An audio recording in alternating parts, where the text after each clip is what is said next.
आपल्यासोबत शर्मिलाताई ठाकरे आहेत. काय सांगाल, तुम्ही स्वतः आता मतदान करून आलेला आहात आणि अमित ठाकरे हे पहिल्यांदा निवडणुकीच्या रिंगणात उतरल्यात. एकीकडे दोन अनुभवी उमेदवार आहेत. एक आई म्हणून हा तुमच्यासाठी कितपत भावनिक क्षण आहे? मला असं वाटतं की अनुभवी उमेदवार असून सुद्धा लोकांचा जर बेसिक प्रॉब्लेम सुटू शकत नसेल तर अनुभवाचा काहीही उपयोग नसतो. जसं बेसिक आहे, पाणी लोकांना मिळत नाही आहे, उघडी गटार आहेत आणि अस्वच्छता आहे, तर बेसिक प्रॉब्लेम्स आहेत ते त्याच्यासाठी अनुभव पण नाही. पण एवढे अनुभवी उमेदवार असून सुद्धा त्यांनी केलेला नाही आहे. तर मला असं वाटतं अमितला चांगला चान्स आहे, कारण अमित सगळीकडे फिरलेला आहे. म्हणजे आम्हाला तर किती वेळा सांगितलं की आम्ही तर आमच्या आमदाराला बघितलंच नाही किंवा वोटिंगसाठी अपील करायला कधीच आमच्याकडे उमेदवार आला नाही, आम्ही पहिले आहोत. तर त्यामुळे लोकांचा चांगला प्रतिसाद आहे.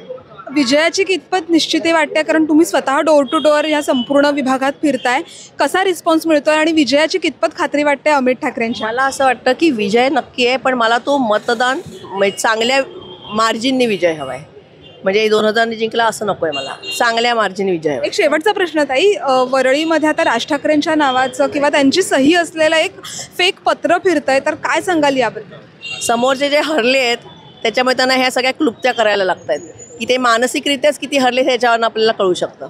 धन्यवाद. आपल्यासोबत शर्मिला ठाकरे होत्या. तर अमित ठाकरेंचा हा विजय आहे तो चांगल्या मार्जिनने होईल, माझा मुलगा युद्धात उतरलेला आहे, अशाच भावना त्यांनी व्यक्त केलेल्या आहेत. लोकमतसाठी निधी पेडणेकरचा रिपोर्ट.